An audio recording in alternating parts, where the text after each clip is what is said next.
Hello बच्चों, चलिए प्रश्न को देखते हैं। समुच्चय ए बराबर ए बी सी में निम्नलिखित में से कौन कौन ए में फलन है, कारण सहित बताना है।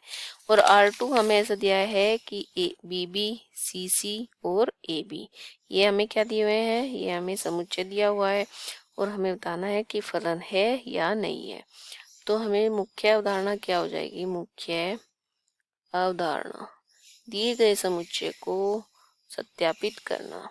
दिए गए दिए गए समुच्चय को क्या करना है, सत्यापित करना है, सत्यापित करना।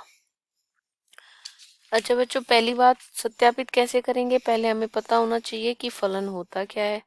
फलन क्या होता है, फलन वह होता है, फलन वह होता है जिसमें प्रांत के एक अवयव का, प्रांत के एक अवयव का सह प्रांत में केवल और केवल एक प्रतिबिंब बने, सह प्रांत में केवल एक प्रतिबिंब बने। ये चीज हो गई हमारी।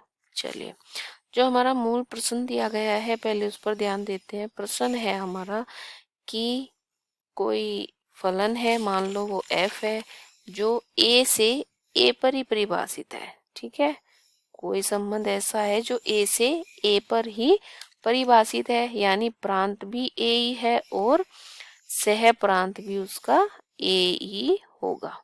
ठीक है, तो प्रांत के अवयव क्या क्या हो जाएंगे, a b c, और सह प्रांत के अवयव भी a b और c हो जाएंगे। और हमें दिया हुआ क्या है, हमें एक संबंध दिया हुआ है, R2 दिया हुआ है। R2 कैसा दिया हुआ है, R2 दिया हुआ है हमें, R2 दिया है हमें एक समुच्चय के रूप में जो B से B पर परिभाषित किससे संबंधित है, C पर C से संबंधित है, A B से संबंधित है।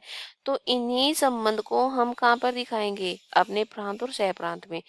B B से संबंधित है यानी B B से संबंधित है, C C से संबंधित है, C C से संबंधित है, और A B हमारा किससे संबंधित है, A B B से संबंधित है। तो देखो, हमें A का भी प्रतिबिंब मिल रहा है जो कि B है, B का भी प्रतिबिंब मिल रहा है और C का भी।